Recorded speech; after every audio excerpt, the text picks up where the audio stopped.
আল্লাহ রাব্বুল আলামিনের দরবারে লাখ কোটি শুকর সুজুদ যে মহান রব্বুল আলামিন আমাদেরকে পবিত্র জুমার দিনে দুনিয়ার সমস্ত কাজ থেকে ফারেক করে আল্লাহ তাআলাকে সাদা দেওয়ার উদ্দেশ্যে তার ঘরে আসার মতো বসার মতো তৌফিক দান করবেন।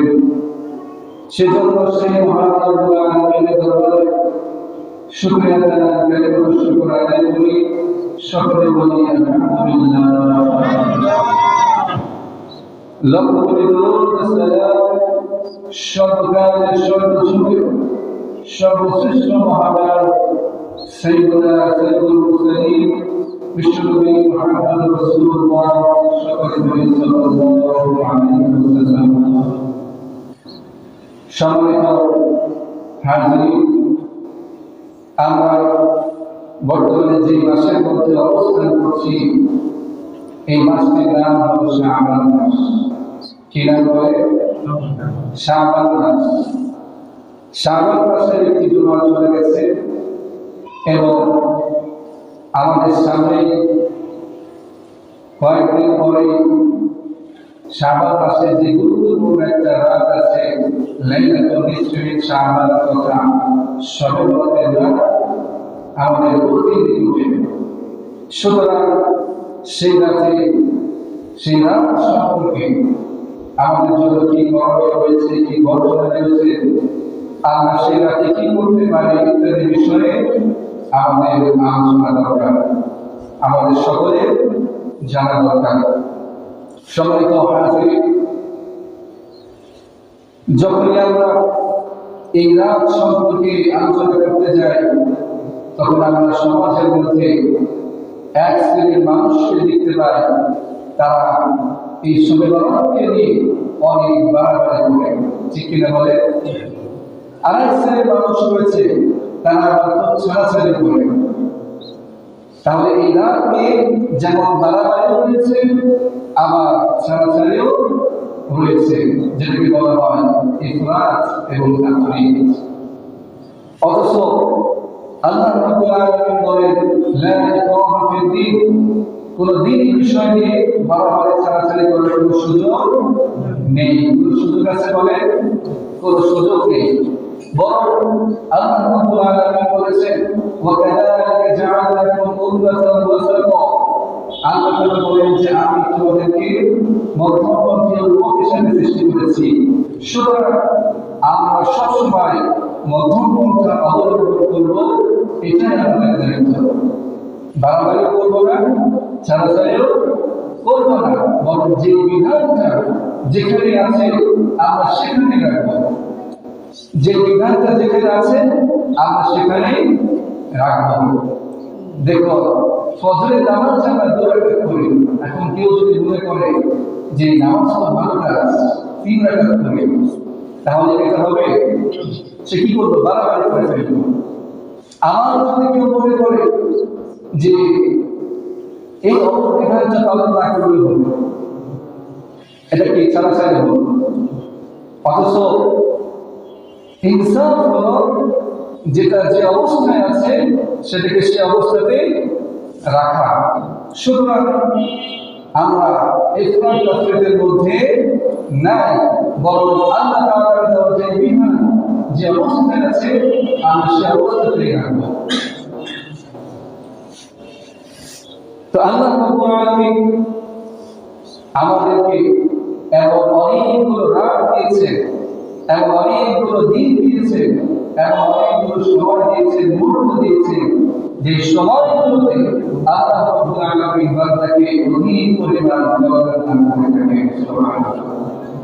আমরা যে রাতকে নিয়ে আলোচনা করতে যাচ্ছি, লাইলাতুল নিসফি মিন শাবান, শবে বরাতের রাত, এই রাতে আল্লাহ তাআলা আমাদের জন্য অনেক বরকত রেখেছেন, অনেক রহমত রেখেছেন, অনেক কল্যাণ রেখেছেন। সেই কল্যাণ অর্জন করতে আমরা সকলে চাই। কিন্তু এই রাতের কল্যাণ নিয়ে যখন আমরা আলোচনা করতে যাই এই রাত সম্পর্কে যখন আমরা আলোচনা করতে যাই তখন এক শ্রেণীর মানুষেরা বলে এই রাতের ফজিলত বলতে কোনো কিছুই নাই। তারা এরকম কথা বলে থাকে। আমি তাদেরকে বলতে চাই যে বাজারের মধ্যে নকল টাকা আছে, জাল টাকা আছে, আছে না? জাল টাকা আছে। এখন জাল টাকার কারণে কি আসল টাকাকে অস্বীকার করার সুযোগ আছে? সুযোগ নেই। শবে বরাত সম্পর্কে যেমন গ্রহণযোগ্য হাদিস আছে, যেমন দুর্বল হাদিস আছে, তেমন জাল হাদিসও আছে। এই জাল হাদিসের কারণে গ্রহণযোগ্য হাদিসকে অস্বীকার করার কি কোনো সুযোগ আছে? সুযোগ নাই। সুতরাং আমরা তাদের মতো ছাড়াছাড়ি করি না, বারবারও করি না।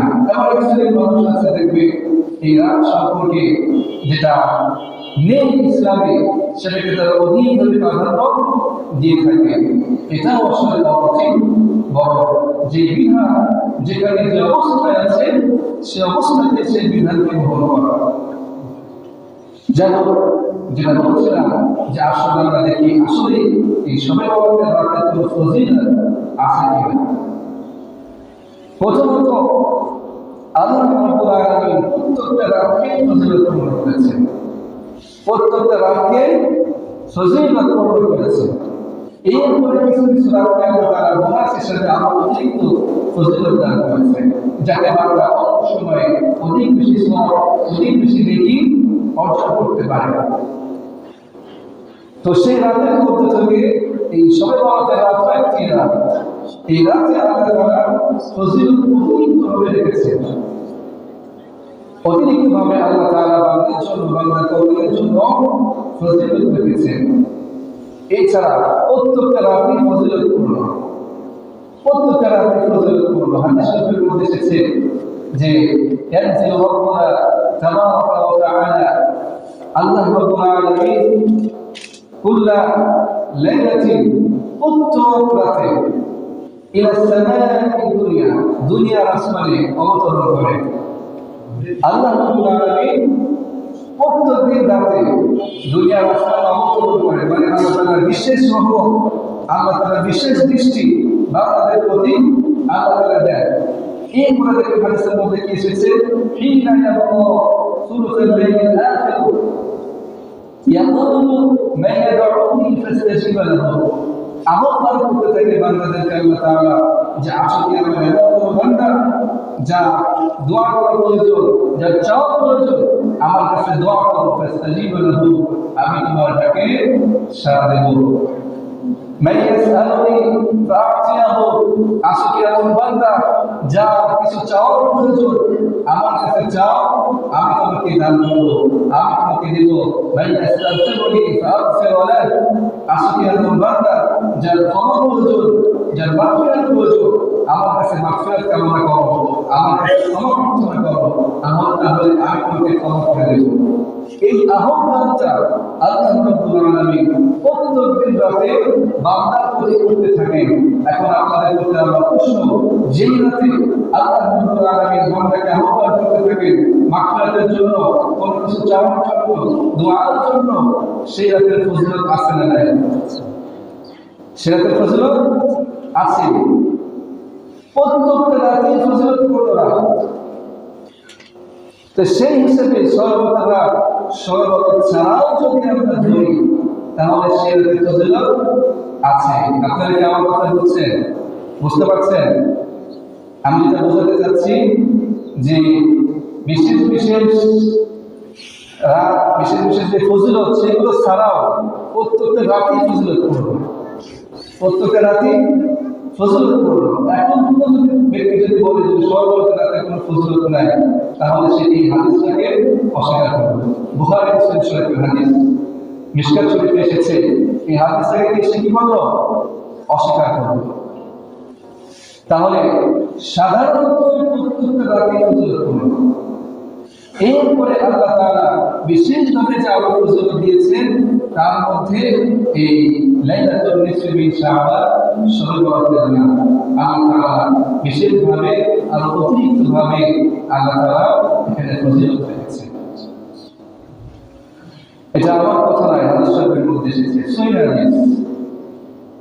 আমাদের দেশের এক শ্রেণীর মানুষরা রয়েছে, তারা বলে সর্বত সম্পর্কে কোনো সহিহ হাদিস নাই, কোনো গ্রহণযোগ্য হাদিস নাই। এরকম আছে কিনা বলে? আছে। কিন্তু স্পষ্ট সহিহ হাদিস রয়েছে যেখানে এই রাত সম্পর্কে ফজিলত এসেছে। দেখেন, বিশ্বনবী সাল্লাল্লাহু আলাইহি ওয়াসাল্লামের সাহাবা 8 জন সাহাবা থেকে এই শবে বরাতের ফজিলত সম্পর্কে হাদিস বর্ণিত হয়েছে। কয়জন সাহাবী? 8 জন সাহাবী থেকে। তার মধ্যে একটা হলো ইন্নাল্লাহা লা ইয়াত্তালি'ু ফি লাইলাতিন নিসফি মিন শাবান। বিশ্বনবী সাল্লাল্লাহু আলাইহি ওয়াসাল্লাম বলেছেন যে আল্লাহ রাব্বুল আলামিন নিশ্চয়ই শাবান মাসের রজনীতে অর্থাৎ শবে বরাতের রাতে বিশেষভাবে বান্দার প্রতি নজর দেন, দৃষ্টিপাত করেন। ফায়াতফিরু লিজামিই ফাদলিহি। এরপরে নবী সাল্লাল্লাহু আলাইহি ওয়াসাল্লাম বলেছেন যে তার সমস্ত মাখলুককে আল্লাহ তাআলা সৃষ্টি করে মাফ করে দেন, সমস্ত মানুষকে আল্লাহ তাআলা ক্ষমা করে দেন। ইন্না লিল মুশরিকিন আও লিল মুশাহিদিন, তবে দুই শ্রেণীর মানুষকে আল্লাহ তাআলা ক্ষমা করেন না এই রাতেও। এক হলো যারা মুশরিক, যারা শিরক করে, দুই নম্বর যাদের মধ্যে হিংসা বিদ্বেষ রয়েছে। এই দুই শ্রেণীর মানুষ ব্যতীত আল্লাহ রাব্বুল আলামিন সর্বরাতের রাতে সকল মানুষকে, সকল মুমিনকে আল্লাহ তাআলা ক্ষমা করে দেন। সুবহানাল্লাহ। তাহলে যেই রাতে আল্লাহ রাব্বুল আলামিন বিশেষভাবে আমাদেরকে, মানুষদেরকে, মুমিনদেরকে ক্ষমা করে থাকেন, সেই রাতটাকে ফজিলতপূর্ণ নয়? সেই রাতটা অবশ্যই ফজিলতপূর্ণ নয়। তবে দুই শ্রেণীর মানুষকে আল্লাহ তাআলা ক্ষমা করবেন না এই রাতে।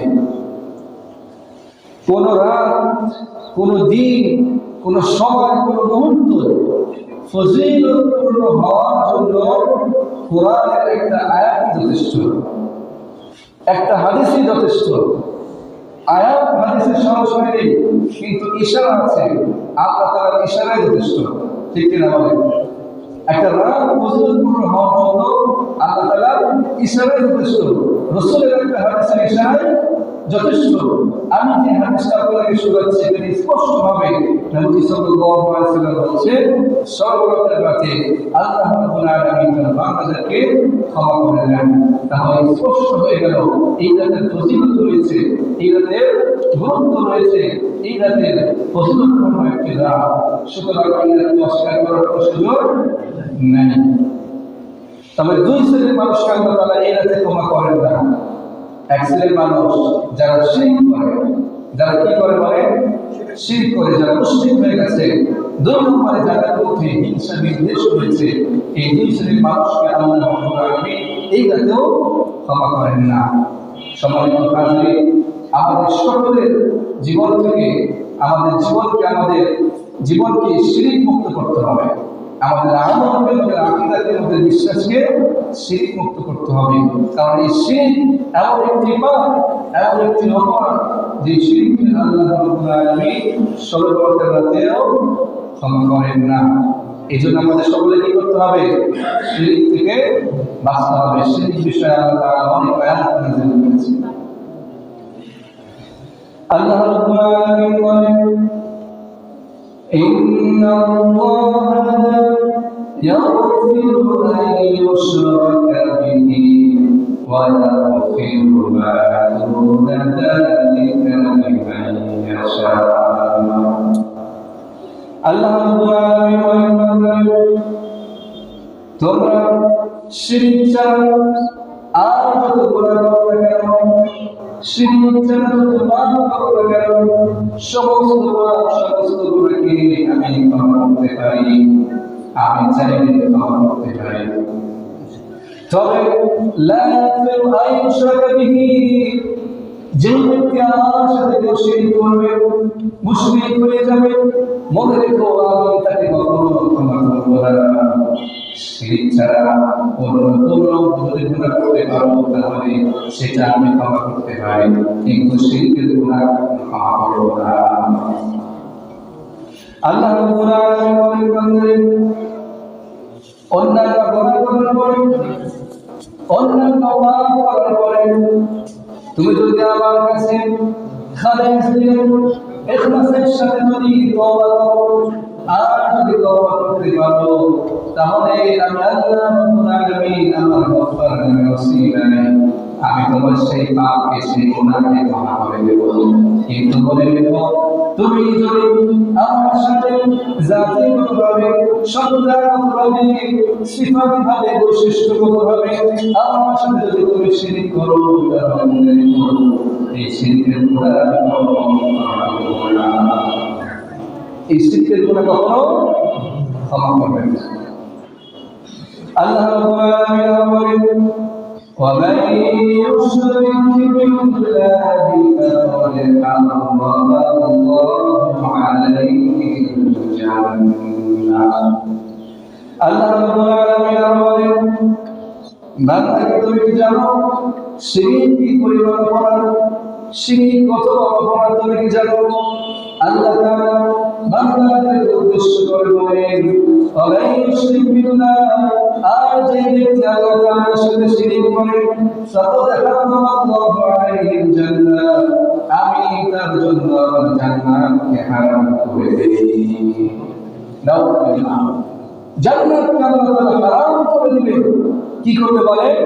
শিরক করলে। তাহলে আমাদের সকলের শিরক থেকে বাঁচার দরকার আছে, কারণ আমরা কি চাই যে আল্লাহ তাআলা আমাদের জন্য জান্নাতকে হারাম করে দিন? আমরা কেউ চাই না। আমরা জান্নাতের অধিবাসী, আমরা জান্নাতে ফিরে যেতে চাই। আর সেই জান্নাতে যদি আমরা ফিরে যেতে চাই তাহলে অবশ্যই আমাদেরকে শিরক মুক্ত জীবন করতে হবে। চাই সেটা সত্তাগত হোক অথবা সিফাতিগত হোক। আল্লাহর মতো কেউ আছে বলেন? আল্লাহর মতো কেউ নেই। আল্লাহর মতো কোনো কিছু হতে পারে না, চাই সেটা বৈশিষ্ট্যগতভাবে হোক অথবা সত্তাগতভাবে হোক। কোন ব্যক্তি যদি কোন মাখলুকের সাথে অন্য কোনো কিছুর সাথে আল্লাহ তাআলার সাথে এরকম মিলিয়ে ফেলে, গলিয়ে ফেলে, তাহলে মনে করতে হবে যে শিরক করেছে, আর এই শিরক আল্লাহ তাআলা ক্ষমা করবেন না। শুধু তাই নয়, আল্লাহ রাব্বুল আলামিন বলেন, وَلَقَدْ أُوحِيَ إِلَيْكَ وَإِلَى الَّذِينَ مِن قَبْلِكَ। আল্লাহ রাব্বুল আলামিন নবী সাল্লাল্লাহু আলাইহি ওয়াসাল্লামকে বলেন, আমি আপনার প্রতি ওহী নাযিল করেছি এবং আপনার পূর্ববর্তী যারা ছিল তাদের কাছেও একই ওহী নাযিল করেছি এবং আমি বলেছি, লা ইন আশরাকতা লায়াহবাতান্না আমালুকা। আল্লাহ তাআলা বলেন, কোন বান্দা কোন অন্য যদি শিরক করে তাহলে লায়াহবাতান্না আমালুকা, তার যত নেক আমল করেছে, তার যত সৎ আমল করেছে সেগুলো লায়াহবাতান্না, সবগুলো নষ্ট হয়ে যাবে। সমস্ত নেক আমল নষ্ট হয়ে যাবে, কারণ তার তো ঈমানই থাকবে না যখন সে শিরক করবে। আর ঈমান ছাড়া যত আমল করা হোক না কেন সে আমলের কোনো মূল্য থাকে না, সমস্ত আমলগুলো নষ্ট হয়ে যায়। এই জন্য আল্লাহ তাআলা বলেন, কোন ব্যক্তি যদি শিরক করে অথবা তার আমলগুলো নষ্ট হয়ে যাবে। শুধু তাই নয়, ওয়ালা তাকুনান্না মিনাল খাসিরিন, আর যারা ক্ষতিগ্রস্ত তাদের অন্তর্ভুক্ত হয়ে যাবে। কিয়ামতের ময়দানে নাজাতে আর কোনো রাস্তা থাকবে না। কিয়ামতের ময়দানে আর কোনো রাস্তা থাকবে না নাজাত পাওয়ার জন্য। এই জন্য আল্লাহ রাব্বুল আলামিন বলেন, ইন্নাশ শিরকা লাযুলমুন আযীম, শিরক হলো মহা একটা অপরাধ, সবচেয়ে বড় অপরাধ। এই শিরক থেকে আমাদের সকলকে বেঁচে থাকতে হবে। সর্বপ্রথম রাতে একটা গুরুত্বপূর্ণ শিক্ষা হলো শিরক থেকে বেঁচে থাকা। শিরক থেকে কি করা? বেঁচে থাকা। আমরা সকলে এই শিক্ষাটা অবশ্যই গ্রহণ করব, কারণ কোন কিছু থেকে শিক্ষা গ্রহণ করতে পারাই সফলতা।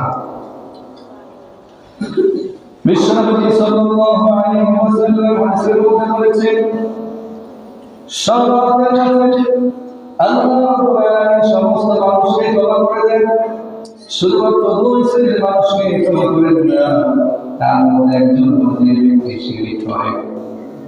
দুই নম্বরে যার মধ্যে হিংসা রয়েছে, বিদ্বেষ রয়েছে, আল্লাহ রাব্বুল আলামিন এই রাতে তাকে ক্ষমা করেন না।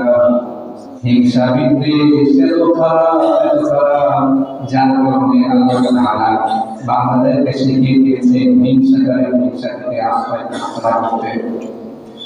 আল্লাহ রাব্বুল আলামিন শিখিয়ে দিয়েছেন বান্দা যারা হিংসাকারী রয়েছে, যাদের মধ্যে হিংসা বিদ্বেষ রয়েছে, তোমরা তাদের জন্য তাদের হিংসা থেকে, তাদের ক্ষতি থেকে, তাদের বিদ্বেষ থেকে বাঁচার জন্য আমার কাছে আশ্রয় প্রার্থনা করো। আল্লাহ রাব্বুল আলামিন এটাই শিখিয়ে দিয়ে বলেন ওয়া মিন শাররি হাসিদিন ইযা হাসাদ। আল্লাহ রাব্বুল আলামিন বলেন যে হিংসা থেকে, বিদ্বেষকারীর বিদ্বেষ থেকে বাঁচতে হলে তোমরা আমার কাছে আশ্রয় প্রার্থনা করো। এই জন্য আমাদের সকলের উচিত আমাদের আশ্রয় প্রার্থনা করা। মিন শাররি হাসিদিন ইযা হাসাদ, আল্লাহ তাআলার কাছে দোয়া করতে হবে। মিন শাররি হাসিদিন ইযা হাসাদ, রব্বুল আলামিন হিংসা থেকে, বিদ্বেষ থেকে আমাকে হেফাজত করেন, আমি আপনার কাছে আশ্রয় প্রার্থনা করছি। তাহলে বলে হিংসা বিদ্বেষ কি রাখা যাবে অন্তরের মধ্যে? হিংসা বিদ্বেষ রাখা যাবে না। হিংসা বিদ্বেষ কেমন খারাপ জিনিস! এই হিংসা বিদ্বেষ আমার আপনার নেক আমলকে নষ্ট করে দেবে, আমার আপনার হাসনাতকে ক্ষতিগ্রস্ত করে দেবে, নষ্ট করে দেবে, গ্রহণযোগ্যতা আর থাকবে না। এটা আমার কথা না, হাদিসের মধ্যে এসেছে। বিশ্বনবী সাল্লাল্লাহু আলাইহি ওয়াসাল্লাম বলেন ইয়্যাকুম ওয়া হাসাদ, তোমরা হিংসা থেকে বিরত থাকো, বেঁচে থাকো। ফাইন্নাল হাসানা ইয়াকুলুল হাসানা, বিশ্বনবী বলেন হাসাদ হিংসা হলো এমন জিনিস যে হিংসা করলে আমলকে তোমার হাসানাকে খেয়ে ফেলবে, অর্থাৎ জ্বালিয়ে দেবে, নষ্ট করে দেবে।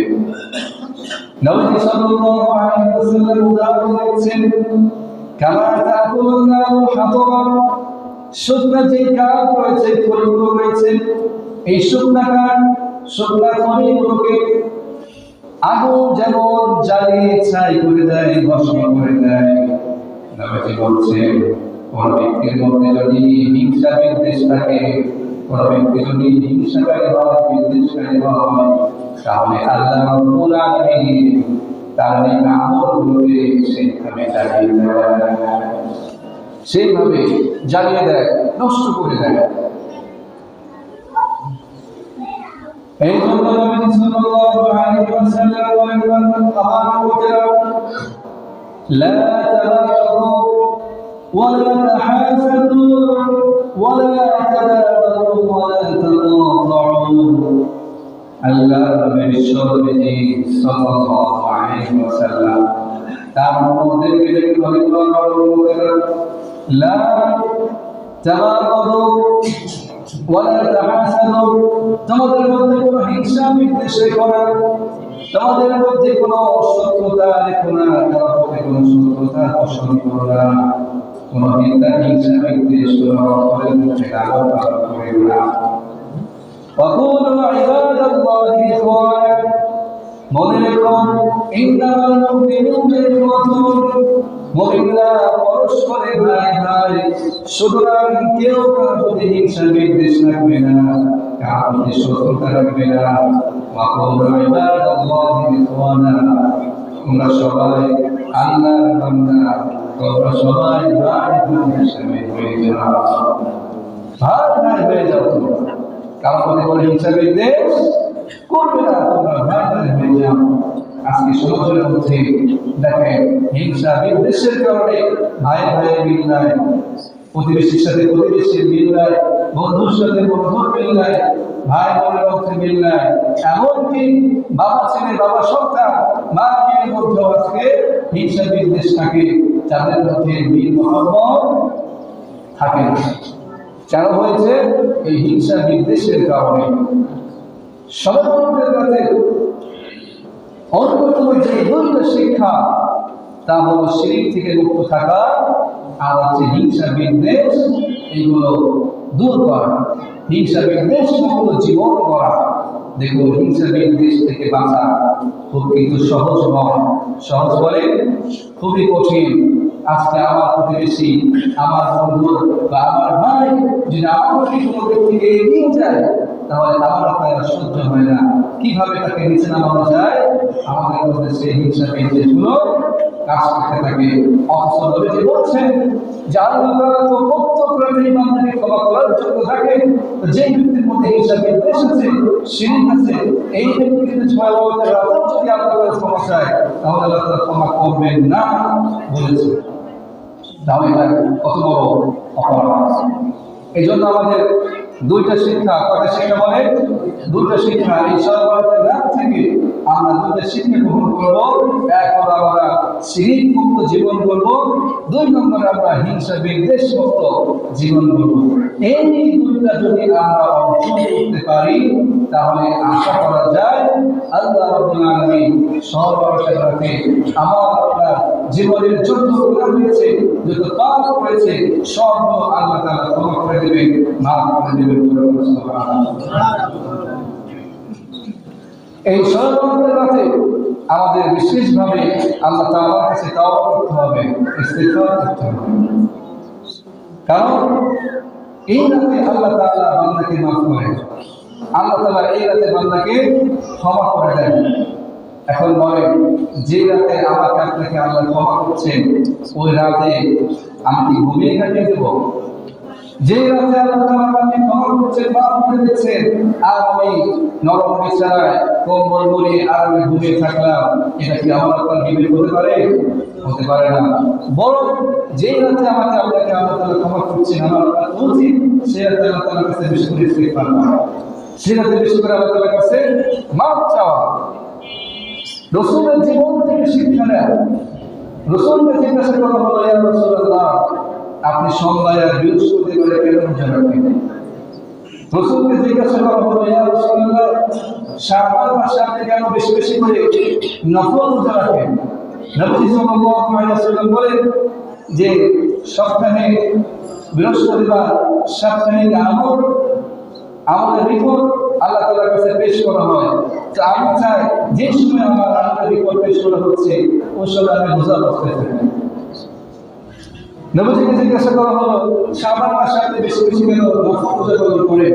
নবীজি বললেন, এই শাবান মাসে আল্লাহ তাআলার কাছে বান্দার বাৎসরিক আমল রিপোর্ট প্রদান করা হয়। তো আমি চাই যে আমার জীবনের আমল রিপোর্ট এমন সময় পেশ করা হোক যে সময় আমি রোজা অবস্থায় আছি। তাহলে এখান থেকে আমাদের শিক্ষা রয়েছে, আল্লাহ রাব্বুল আলামিন যে রাতে আমার আপনার জীবনের গুনাহগুলো মাফ করছেন, ক্ষমা করছেন, সেই রাতে আমি কেন ঘুমিয়ে থাকবো? বরং সেই রাতে আমি তওবা ইস্তিগফার করে 2 রাকাত নামাজ পড়ে আল্লাহ তাআলার কাছে মাগফিরাত কামনা করতে থাকবো। এটাই তো আমার শিক্ষা হওয়া উচিত, ঠিক কিনা বলেন? তাহলে সর্বরাতের রাতে আমরা শুধু কি ঘুমিয়ে কাটিয়ে দেবো তা নয়, ইবাদত করবো।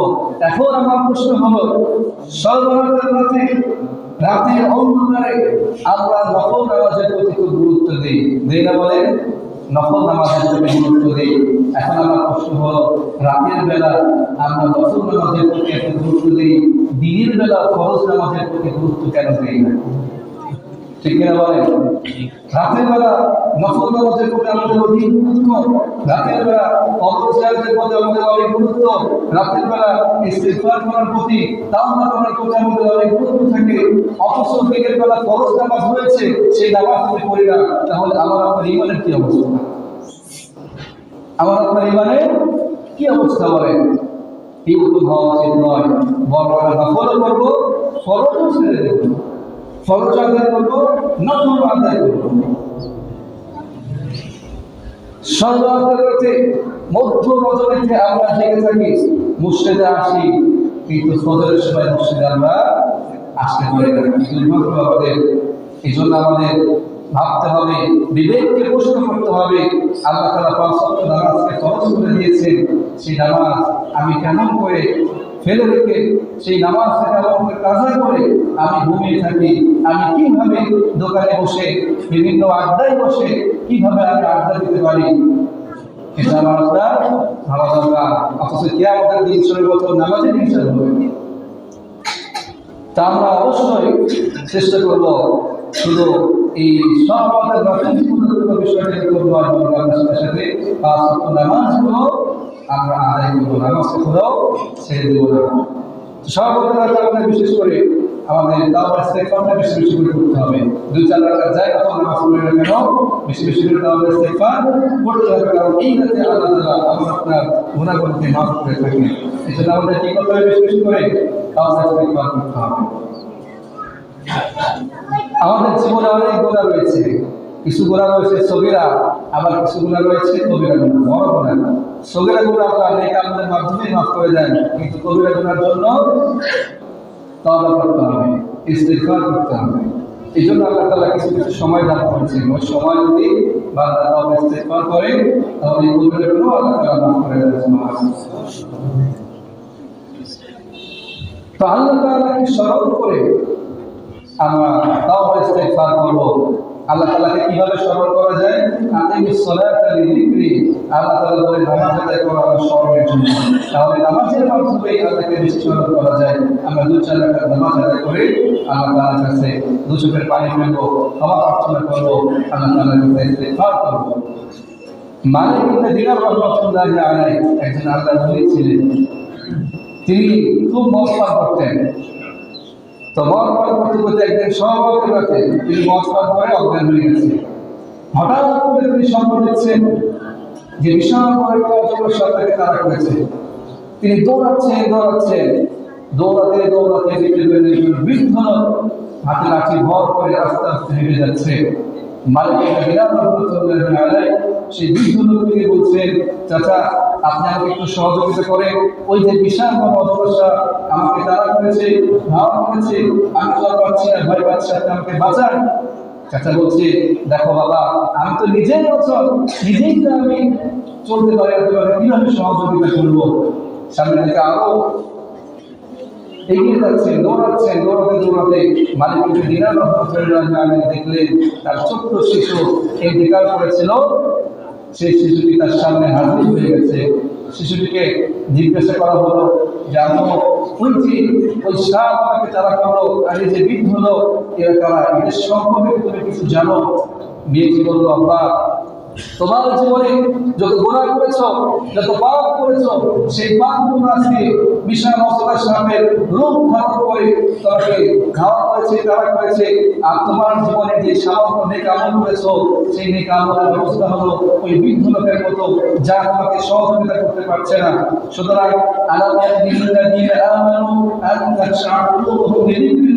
তোমার কি এখনো সময় হয় নাই আল্লাহর রাস্তায় ফিরে আসা?